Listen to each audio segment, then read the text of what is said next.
Bueno, es que usted, poniendo a Jesús como un arcángel y sacándolo del lugar santísimo para dejarlo en el lugar santo hasta 1844, lo que hace es condenarme y enseñarme a entender de manera errada a la persona de Jesús, su obra redentora, su obra mediadora sacerdotal, y me está distrayendo de las cosas más importantes. Y ciertamente esa es una doctrina distintiva de ustedes, bueno, y de los ruselistas. No se pongan celosos porque los ruselistas son hermanos, nacieron en el mismo lugar, sitio, época y con la misma doctrina, y se conocían todititos, todos se conocían. Y usted me condena con eso. Ningún reformador antes del siglo XV, XIV, como los valdenses, enseñaron una cosa así. Así que me está condenando usted con eso a mí. Todas esas son doctrinas que nacieron a través de los siglos, ¿no? Los padres de la iglesia no dijeron nada de eso.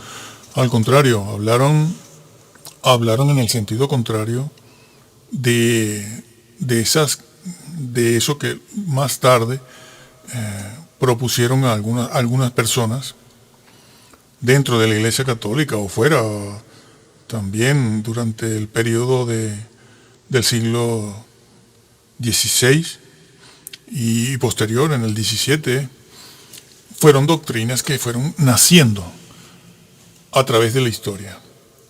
Pero repetimos que a lo largo del tiempo, los padres de la iglesia ya al principio habían dictado la doctrina correcta, casi siempre. Y eso nadie dijo nunca que el arcángel Miguel era el Señor Jesús, porque es un anacronismo, como vamos a demostrar, o estamos viendo en estos, estamos combinando, ¿no? Ya vamos a ver unas cosas muy interesantes que ponen en evidencia que si usted no tiene el manuscrito original, no puede hacer doctrina, porque se va a encontrar una cosa por un sitio, otra cosa por otro sitio, y al final va usted a decir lo que quiera, y entonces va a proponer su propia doctrina, y entonces para proponerla, hacerla valer, usted va a elegir el manuscrito que quiera. Y usted va a decir, aquí dice esto, aquí se dice esto otro. Sí, pero es que el otro manuscrito dice otra cosa y lo aclara. No, ese no, es este, el mío. Bueno, con respecto a esto del arcángel Miguel y el Señor Jesús, nace por primera vez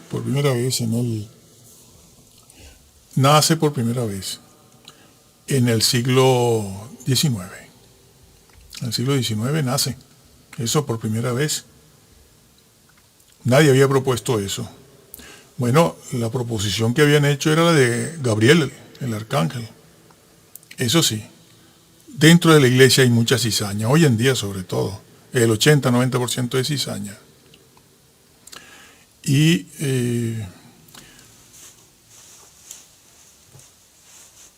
por primera vez en el siglo XIX, se creó, fue una doctrina creada en el siglo XIX, a partir del 1843-44, cuando sucedió el fiasco de este señor Müller, que echó a perder su ministerio por eso y se retiró.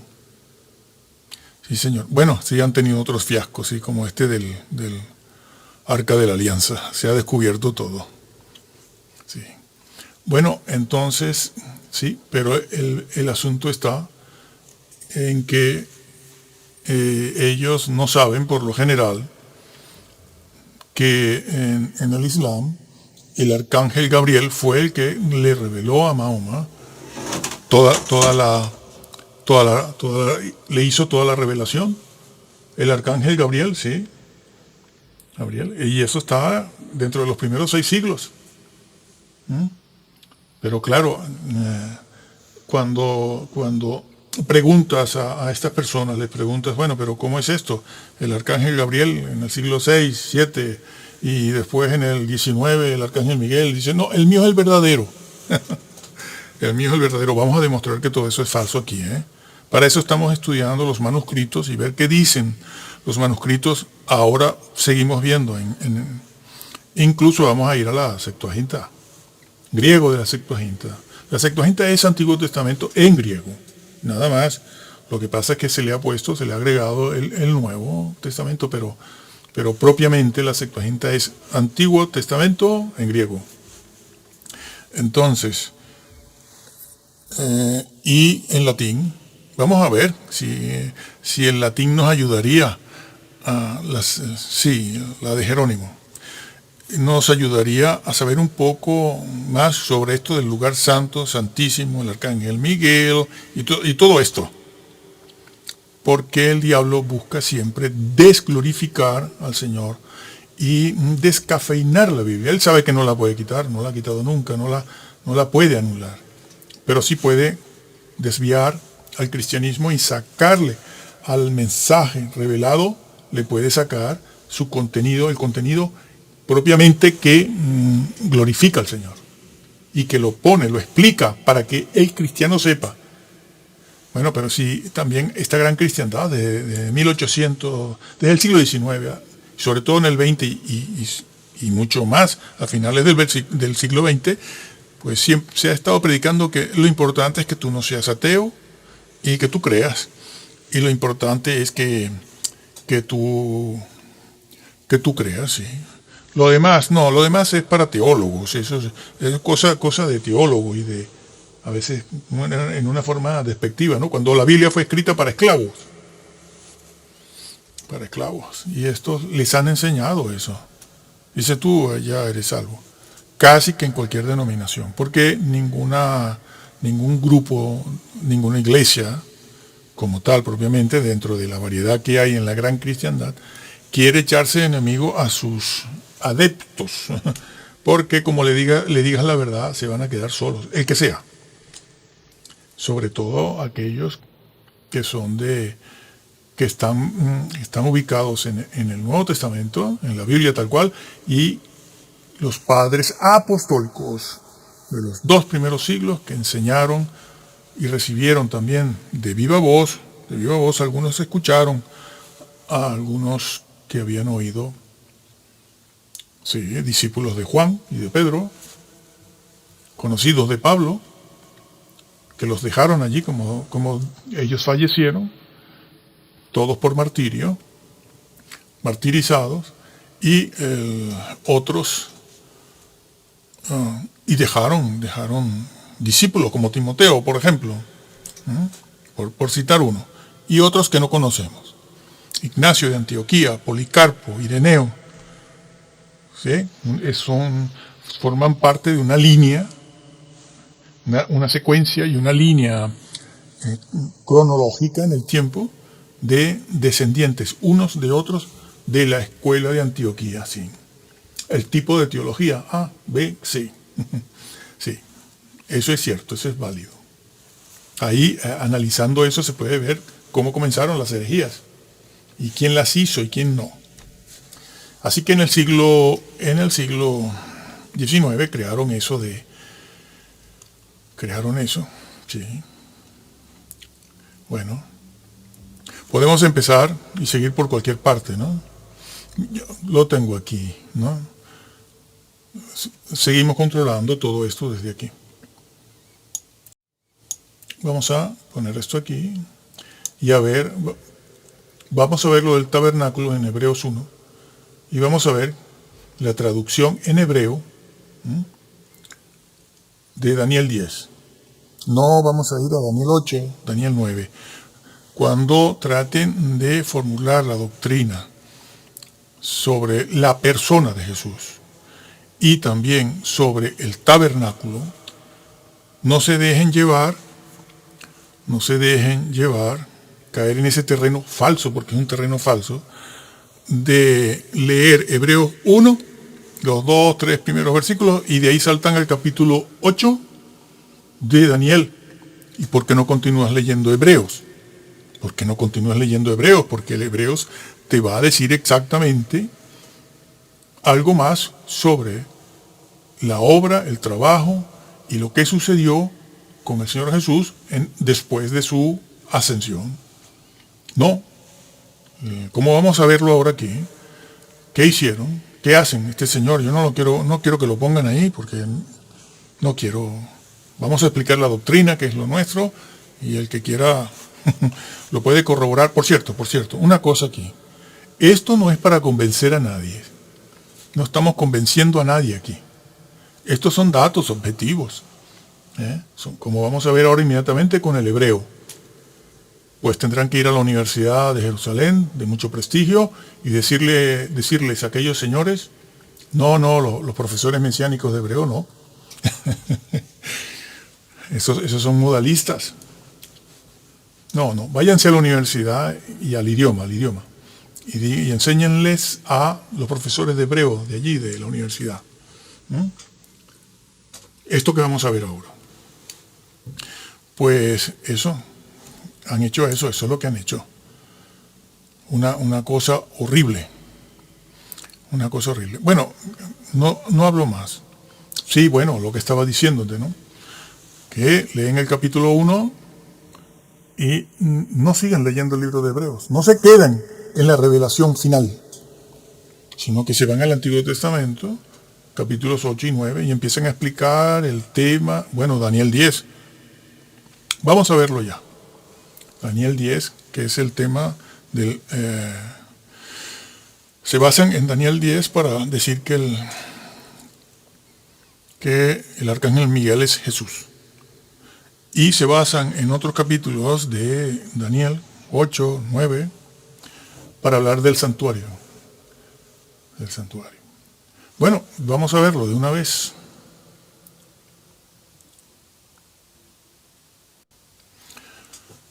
Lo controlamos desde aquí. Bueno, tenemos aquí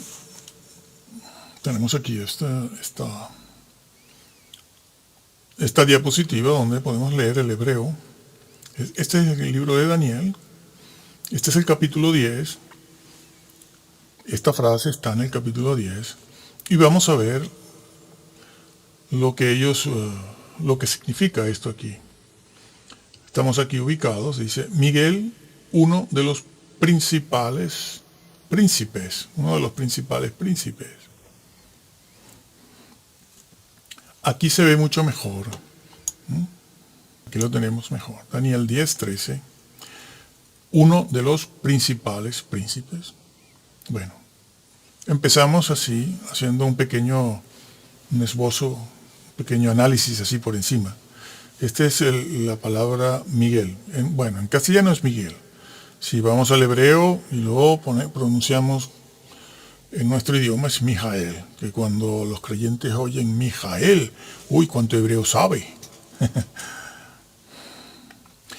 Y aquí está el vocablo Ejet, uno de. Esa palabrita que ustedes ven ahí, que a muchos de ustedes, para ustedes es como jeroglíficos egipcios, bueno, pero la tienen ahí. Ejet, vamos a ver qué significa Ejet, porque dice uno. Y se valen de esta palabra para decir que Miguel el arcángel es uno. Bueno, que no hay más arcángeles y que por lo tanto es Jesús. Bueno, añaden otros argumentos más. Aquí dice los príncipes. Este es el artículo, Está en plural. Está en plural, si no se van a la Universidad de Jerusalén, hebrea. Y les dicen a ellos que no saben hebreo. Pero esto es plural. Uno de los príncipes. Vamos a ver qué palabra es esa, príncipe. Aquí está. Y aquí están los principales, que está con su artículo, aquí. Y está en plural también. Ahora no vamos a dar clases de hebreo. Pero ahí está. Lo pueden conseguir en cualquier sitio porque hoy en día esto está esparcido por todas partes. Por todas partes está esparcido. Entonces, ya está. No hace falta más. No hace falta más para saber. Aquí lo podemos ver. ¿Sí? Más grande. Para que puedan distinguirlo. Bien. Esta es la Septuaginta. También tenemos ese versículo aquí de Daniel 10. Se han metido unas letras aquí detrás, estas pequeñas. Pero bueno, de todas maneras, distinguimos bien el griego del Antiguo Testamento, porque el Antiguo Testamento está puesto en griego también, y es conocido como la Septuaginta. No estamos viendo el tema de la Septuaginta, simplemente vamos a ver qué registró la Septuaginta. Por cierto, la Septuaginta, debemos dar gracias a Dios, porque fue el Antiguo Testamento citado por la Iglesia en los primeros siglos. No solo eso, sino que reviste una gran importancia, porque la Septuaginta es la versión que contiene la palabra virgen, que en el Antiguo Testamento hebreo no está virgen, sino joven, doncella, mujer, etc. Taparon eso de virgen, como taparon lo de la resurrección en Isaías. Taparon también lo de virgen, pero la Septuaginta es muy antigua, antes de Jesús, antes del siglo I, antes de que los masoretas empezaran a tocar el texto hebreo, que ya lo habían tocado en el Antiguo Testamento también. Si no, el Señor no se hubiera quejado a través de Jeremías, era 8:8, la pluma mentirosa del escriba. Bueno, eso está escrito, siempre lo diré así. Entonces, la Septuaginta reconoce cuando habla de la promesa de un Salvador y cómo nacería. Dice que nacería de una doncella, de una joven, no, de una virgen. Eso está. ¿Y cómo lo supieron los judíos en el Antiguo Testamento que era una virgen? Porque conocían la doctrina. Conocían la doctrina, como cuando nació el Señor, casi nadie se dio cuenta de quién era. Pero habían judíos piadosos, que eran muy pocos. Los judíos piadosos eran muy pocos. Uno puede pensar que allí, en el pueblo de Israel, cuando el Señor nace, todos eran unos sinvergüenzas ateos. No, hombre, no. Israel nunca fue ateo.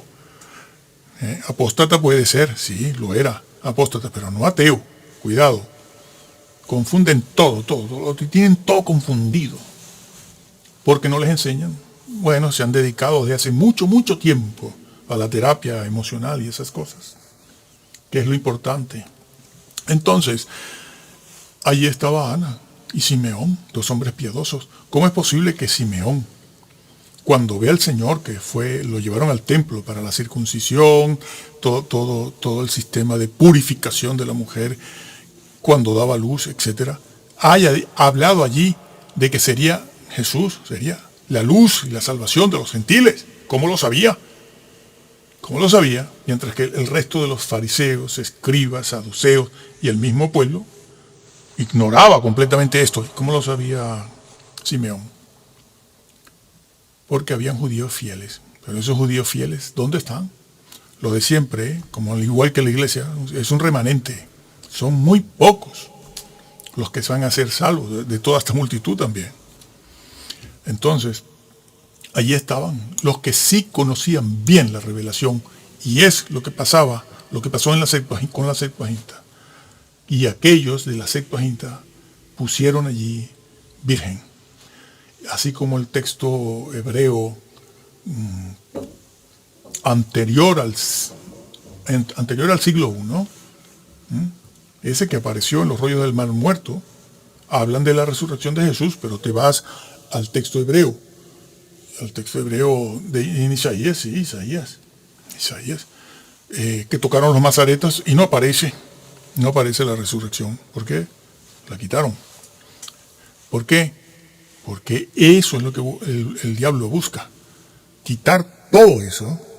Porque eso es importante. Claro que lo es. Eso es importante porque estamos llamados como creyentes a saberlo, a conocerlo y respetarlo. Como Simeón y Ana, por ejemplo. Ana, que siempre quedó viuda y toda su vida se la pasó adorando al Señor en el templo y sirviendo al Señor. Bueno, entonces, este es el texto griego de Daniel 10, también, de Daniel 10. Vamos a analizarlo, sin embargo, eso lo podemos dejar para después, ¿no? Pero vamos a analizar primero Daniel 10, en hebreo. Y la palabra que vimos allí anteriormente, Ehet, que les expliqué, es el que se utiliza para decir uno de los principales príncipes. Ese vocablo uno es un vocablo teológico que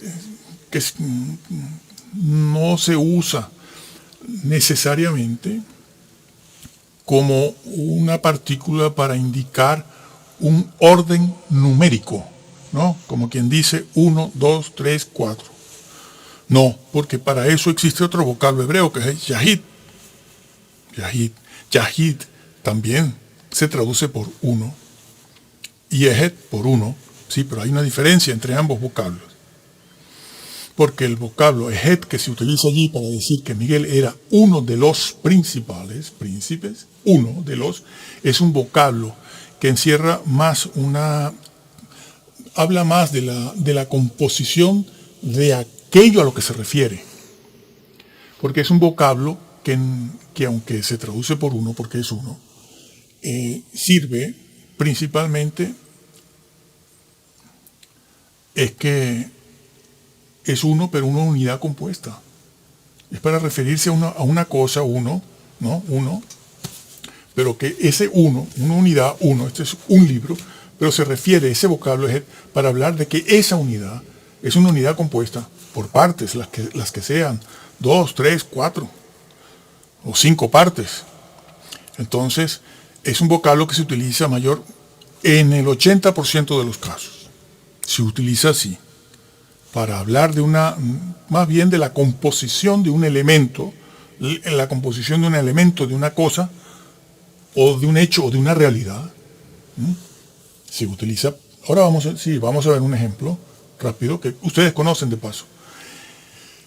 Y claro, es una cosa, es para referirse a una cosa que se presenta como una unidad, pero que está compuesta por partes. Incluye otras partes, piezas, que son fundamentos, que son necesarios que se contengan en esa unidad, que esa unidad las contenga para poder ser, para poder existir, para poder ser. Es eso. Y entonces no simplemente significa una unidad, un libro. No. Significa uno que está compuesto por partes. Y es el que se utiliza para Miguel, porque la misma fraseología lo va a decir. La misma frase que está ahí. Se refiere a uno. Uno de varios, porque Miguel es uno. No se puede decir unos en plural para indicar que hay varios, porque no usamos así nuestro idioma. El castellano tampoco. No, señor. Como gente. ¿Cómo se usa gente? ¿En plural o en singular? En singular, aunque lo ves escrito en plural con S, pero es gente, la gente. Está en singular, es una gente, una persona. No, hombre, no. Está en singular, pero se refiere a muchas personas, las que sean, 1000, 2000, 5000, 10,000. Entonces, eso es así. Y el que no quiera, pues tiene que ir a la Real Academia Española y cambiarlo. Entonces, como los otros tienen que ir a la Universidad Hebrea también a cambiarlo. Entonces, ese vocablo no se refiere a una unidad simple. No está diciendo que Miguel es uno y único, en el sentido de único. No, Está diciendo que Miguel es uno entre. Y va a decir de qué. A continuación de uno lo va a decir. Entonces hemos visto que estos señores, bueno, esa es una doctrina que nació allí. ¿Por qué creen eso? Porque la señora Elena lo dijo, fue ella, Fue ella. Fue ella la que dijo que era el arcángel Miguel. Ahora, no le diga a usted que el arcángel Gabriel le reveló a Mahoma el Corán, o parte del Corán, o las revelaciones que hizo. Porque, entonces te lo niegan. No. Lo de siempre, no. Lo mío es verdad y lo tuyo es mentira. Así nomás. Bueno, cuando es así, apaga la luz y vámonos. Aquí no se puede hacer nada. O sea, cada quien cree lo que le da la gana. Ese es el motivo por el que la Biblia refleja que muchos serán condenados, no entrarán. Entonces, bueno, entonces ese uno no es una unidad simple, sino una unidad compuesta. Para hablar de uno como una unidad compuesta, ejemplos. Bueno, el más conocido, creo yo, más conocido, trivial. Fue la mañana, la tarde, la noche, un día. Hay un día, pero un día está formado por 3 partes o 2. Vamos a resumirlo aquí, vamos a poner la mañana y la noche. Mañana, tarde y noche. Y la Biblia que dice en Génesis 1, y fue un día. Bueno, los primeros 10 versículos. Fue un día. Pero allí uno es Ed. O el hombre y la mujer se unen para hacer una Ed. Una sola carne. El ser humano es uno en conocimiento, en conocimiento de el bien y el mal, 2. Así se usa. Mientras que la raíz de ese vocablo de ¿sí? Significa unir. Reunir partes. Entonces, es un grave error decir que Miguel es uno, en el sentido de único. Único. Deuteronomio 6, sí. Deuteronomio 6:4 era, me parece. Oye, Israel, Yahvé uno es. No, Yahvé no. Empezamos mal. Dioses, Elohim. Existe el singular, El. Sí, Dios. En hebreo. Elohim. Dioses, uno, pero uno compuesto. Uno es. ¿Y cuáles son las partes? Si dice uno en el sentido de que está formado por varios, ¿cómo es eso? ¿Cuáles son las partes de Dios? El Señor Jesús es una. Y en el Antiguo Testamento se le ve como el ángel, no el arcángel, el ángel de Yahvé. No el arcángel Yahvé, de Yahvé. El ángel de Yahvé. El ángel de Yahvé. Ahí hay 2. Al llegar al Nuevo Testamento se ve claramente el otro, que es el Dios Espíritu Santo.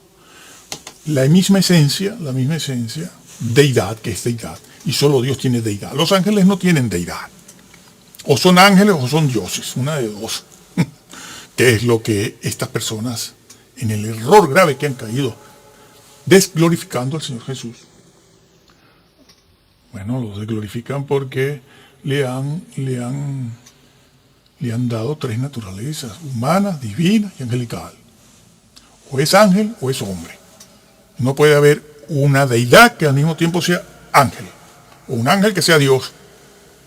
Dios mío, pero ¿cómo no se han dado cuenta? E insisten que eso es así. Porque lo dijo la señora Elena, como te decía antes. Con lo que ella dice, amigo, eso hay que respetarlo, aunque haya que torcer la Biblia, como sea. Esto es una cosa objetiva. Yo no estoy tratando aquí de convencer a nadie. Cada quien que quiera lo que quiera. Porque es eso, no lo que pueda, lo que quiere. Entonces, Bueno, exactamente eso. Entonces, dioses, en plural, uno es una unidad compuesta. Una misma esencia, la esencia, no solo los atributos, no, la esencia del ser. Como la esencia nuestra es el ser humano, la humanidad. La humanidad es lo nuestro. Dios es deidad y solo Él es deidad, pero en esa deidad hay tres personas, Padre, Hijo y Espíritu Santo. Y eso es todo un tema que aquí no se está viendo. Pero ya estaba dicho ahí. Oye Yahvé, no oye Israel, oye Israel, Yahvé no, Elohim, Dios. Uno es, una unidad compuesta. Pero eso es uno. Eso es uno. Muy bien, entonces estamos viendo ya que ese vocablo que tenemos ahí, a ver, sí, uno, esto que está aquí, eso es, lo pueden buscar en cualquier diccionario. En internet está lleno de miles de diccionarios. Hebreo, arameo también, sí, y griego. Entonces, estamos viendo, Miguel, uno, sí, pero está diciéndote que es uno entre varios. Incluso sigue diciendo ahora, esto es el artículo y esta es la palabra príncipe. Los príncipes. Bueno, debe llevar la preposición de. De los príncipes. Ese artículo no se lo ha puesto gratuitamente nadie ahí a esa frase. Esa palabra, ese artículo está ahí en plural. Entonces, príncipes. Esa palabra, príncipe, bueno, lo vemos. Está por aquí, ¿no? Lo podemos ver. Y vamos a, de una vez, porque podemos hacer con una misma acción dos cosas. Vamos a verlo en la Septuaginta, porque son los mismos vocablos. Bueno, lo podemos ver ahora, que son los mismos, sí. Vamos a verlo en la Septuaginta primero, y después nos vamos a... Bueno, no, es que tenemos que verlo en la Septuaginta porque es que ese versículo está en Daniel, que pertenece al Antiguo Testamento, Daniel 10. No se vayan a Daniel 8, 9 y otros más, porque como vamos a ver, es caer en una falsedad tremenda, y eso lo vamos a ver también. Vamos a la Septuaginta, que está en griego, como estamos viendo el hebreo, vamos a ver el hebreo en griego. Sí, tú dirán, no es lo mismo. Claro que es lo mismo. Bueno, niegan la inspiración, la mano de Dios, aquello de la Virgen, y de que Jesús resucitaría. Horadaron mis pies y manos, sí Señor. Fíjate, hasta ahí llegan. No son conscientes de la maldad que están haciendo contra el Señor. Bueno, aquí tenemos, aquí dice, bueno, tienen el vocablo, primero, sí señor, protos, bueno, primero es este, protos, primero, principales, está aquí. Bueno, lo tenemos aquí ahora, ¿no? Lo tienen ahí. Estamos ubicados aquí. Vamos a quitar esto para verlo bien. Verlo aquí. Aquí tenemos, bueno, este es el versículo, ¿no? Esto es príncipes, principales, príncipes. No confundan, aquí tenemos el vocablo, ¿no? Es arjonton. Arjonton se parece a arjé. Es muy parecido a... Bueno, la raíz es la misma de arjé, que se utiliza tanto en Génesis 1:1, ¿no? En el principio creó Dios al estau. Al estau. Eso es hebreo. Y también en Juan 1:1, ¿no? Donde dice, en el principio era el verbo. Entonces, esa palabra, arjonton, depende del contexto, se tiene que traducir por príncipe. Bueno, sí, príncipe. No es arjé, pero es la misma raíz.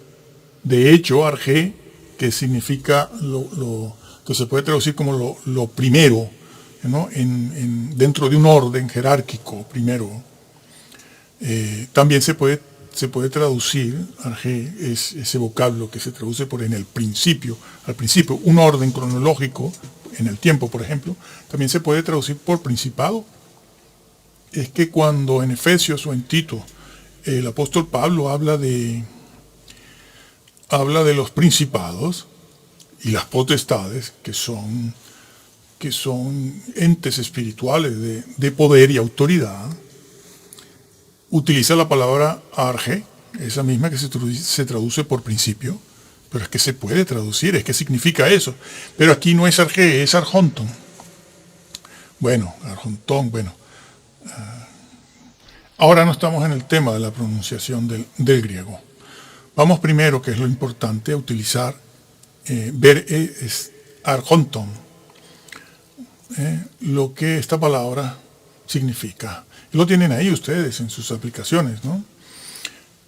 Depende, se puede traducir por principal, jefe, gobernante, una persona que está en autoridad, que es la idea.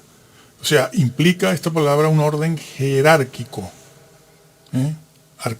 Arcón, bueno, así, arcón, ese es el espíritu no es suave, lo tienen ahí. Entonces, implica eso, es una palabra para traducir eso de un principal, un soberano, una persona que está en un puesto de preeminencia, de superioridad como gobernante, que tiene rango de autoridad.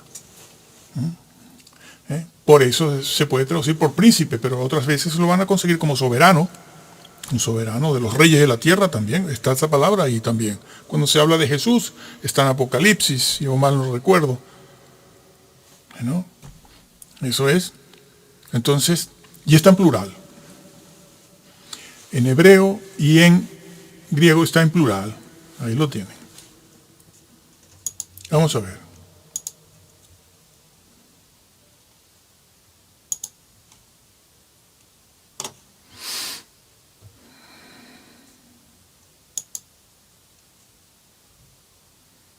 Ahí lo tienen, plural.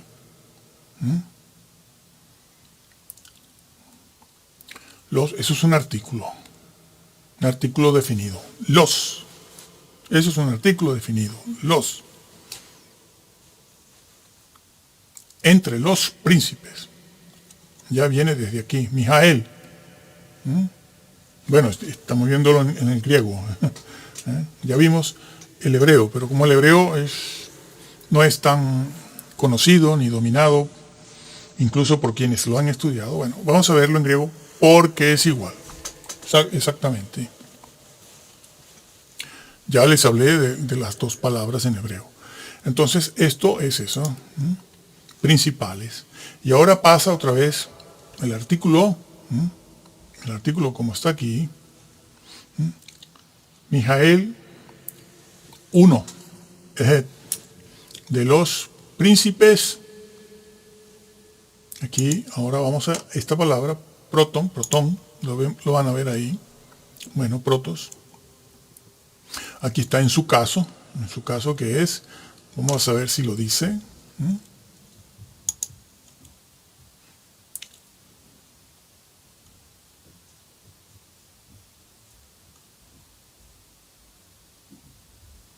Proton,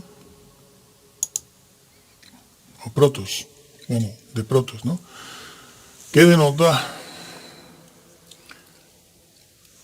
lo que es primero, principal. Aquí sí que hay esta palabra, que está en plural, se refiere a lo que está primero.